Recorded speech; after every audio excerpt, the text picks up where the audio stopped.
السلام عليكم ورحمة الله. الحمد لله رب العالمين. اللهم صل على سيدنا മുഹമ്മദ്. നമ്മളത്തെ ജീവിത ക്ലാസ്സിലെ ആദ്യത്തെ ക്ലാസ്സാണ് ഇതിൻ്റെ ഈ റിവിഷനിലെടുത്തത്. അത് അക്ഷരങ്ങളും അതിൻ്റെ പ്രൊനൗൺസിയേഷനുമാണ്. ഇനി ഇൻഷാ അല്ലാഹ് രണ്ടാമത്തെ ക്ലാസ്സിൽ നമ്മൾ അവിടെ പഠിപ്പിച്ചത് മദ്ദിനെ കുറിച്ചാണ്. ആദ്യം മദ് അസ്ലിയാണ്. മദ് അസ്ലി എന്ന് പറഞ്ഞു കഴിഞ്ഞാൽ മലയാളത്തിലെ ആകാരം, ഈകാരം, ഉകാരം എന്ന് പറയുന്ന പോലെ ഫതഹിന് ശേഷം അലിഫ്, കസറിന് ശേഷം യാ, ദമ്മക്ക് ശേഷം വാവ് എന്നീ മൂന്ന് പ്രതിഭാസങ്ങൾ ഒരുമിച്ച് അതായത് ഈ രണ്ട് അലാമത്തുകൾ, രണ്ട് അടയാളങ്ങൾ, ഫതഹും പിന്നെ അതിനുശേഷം അലിഫ്, അല്ലെങ്കിൽ കസറും അതിനുശേഷം യാ, അല്ലെങ്കിൽ ദമ്മും അതിനുശേഷം വാവ്, ഇങ്ങനെ വരുമ്പോൾ ആ ഈ ഊ എന്ന് നീട്ടി ഓതുന്നതിനാണ് മദ് അസ്ലി എന്ന് പറയുക. മദ് അസ്ലിക്ക് ശേഷം ഹംസ എന്ന അക്ഷരമോ സുക്കൂനുള്ള ഏതെങ്കിലും അക്ഷരമോ ഷദ്ദുള്ള ഏതെങ്കിലും ഒരു അക്ഷരമോ വരുമ്പോഴാണ് മദ്ദുകൾക്ക് രണ്ട് ഹർക്കത്തിൽ നിന്ന് നീളം കൊടുത്തത്. അഥവാ മദ് അസ്ലി എന്ന് പറയുന്നത് എപ്പോഴും രണ്ട് ഹർക്കത്താണ്. ആ ഈ ഉ. ഒരു ഹർക്കത്ത് എന്ന് പറഞ്ഞു കഴിഞ്ഞാൽ ഒരു അക്ഷരം പറയാനെടുക്കുന്ന സമയം എന്നാണ്.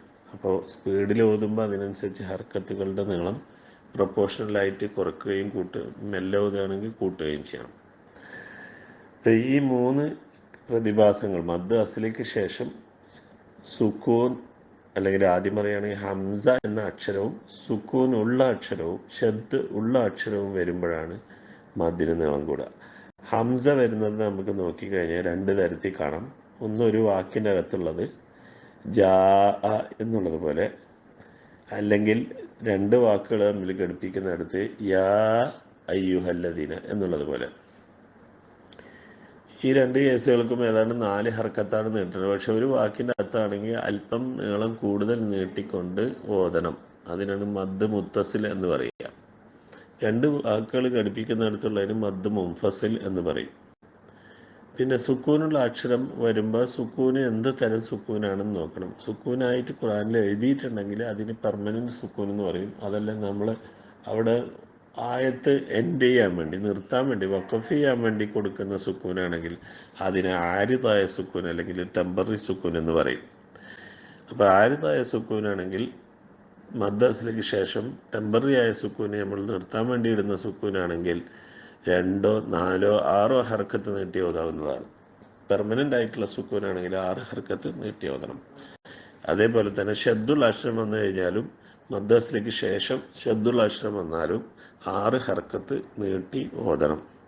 വലദ്ദാല്ലീൻ എന്ന് പറയുന്നത് പോലെ.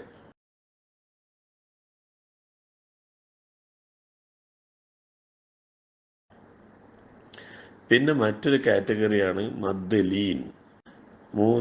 മിനിമം 3 അക്ഷരങ്ങളുള്ള ഒരു വാക്കിൽ അവസാനത്തെ അക്ഷരത്തിൻ്റെ സുക്കൂന് അവസാനത്തു നിന്ന് രണ്ടാമത്തെ അക്ഷരം വാവ് അല്ലെങ്കിൽ യാ സുക്കൂനോട് കൂടിയ അക്ഷരം, പിന്നെ അതിന് മുമ്പുള്ള അക്ഷരത്തിന് ഫതഹ് ഉണ്ടാവുക. ഇങ്ങനെ കണ്ടീഷൻസ് സാറ്റിസ്ഫൈ ചെയ്താലാണ് മദ് ലീൻ ഉണ്ടാകുക.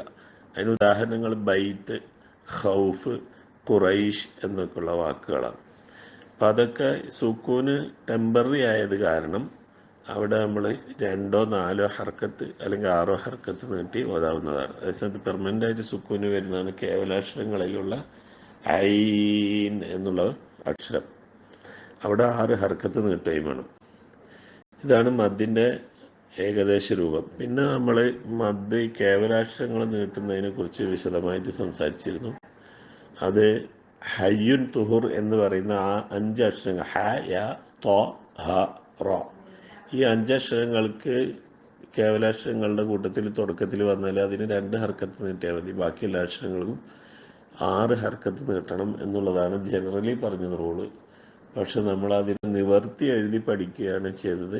എന്ന് വെച്ച് കഴിഞ്ഞാൽ അലിഫ് ലാം മീം എന്ന് എഴുതുമ്പോൾ അലിഫ് ലാം ഫ, പിന്നെ ലാം അലിഫ് മീം, മീം യാ മീം, അതിനൊക്കെ ഹർക്കത്ത് ഇട്ടുകൊണ്ട് മദ്ദിൻ്റെ നിയമങ്ങൾ പാലിച്ചുകൊണ്ട് പിന്നെ മണിക്കാനുള്ള നിയമങ്ങളും പാലിച്ചുകൊണ്ട് ഓതുന്നതിനാണ് ഈ കേവലാക്ഷരങ്ങൾ കൊണ്ട് തുടങ്ങിയിട്ടുള്ള റൂൾസ് ആയിട്ട് നമ്മൾ പഠിപ്പിച്ചത്. അപ്പോൾ അതിന് ഷോർട്ട് കട്ടാണ് ഹയ്യുൻ തുഹുർ എന്ന് ഓർക്കുകയും ചെയ്യാവുന്നതാണ്. പക്ഷെ അതിനിടയിൽ ചില മണിക്കലുകൾ വരും. ഉദാഹരണത്തിന് കാഫ് ഹായ ഐൻ സ്വാദ് എന്നുള്ളതൊക്കെ ഹായ എന്നുള്ള 2 ഹർക്കത്ത് മാത്രം നീട്ടുക, ബാക്കിയെല്ലാം 6 ഹർക്കത്ത് നീട്ടുകയും ഐൻ സാദിനും ഇടയിൽ മണിക്കുകയും ചെയ്യണം. അതേപോലെ അലിഫ് ലാം മീം, ലാമിനും മീമിനും 6 നീട്ടുന്നതോടൊപ്പം അതിനിടയിൽ മണിക്കുകയും വേണം. കാരണം അവിടെ ഒരു മീം മുശദ്ദത വരും ഇദ്ഗാമിൻ്റെ നിയമത്തോട് കൂടിയിട്ട്. ഇത്രയും കാര്യങ്ങളാണ് നമ്മൾ മദ്ദിൽ പുതിയ പഠിപ്പിച്ചത്. അസ്സലാമു അലൈക്കും വറഹ്മത്തുള്ളാഹി.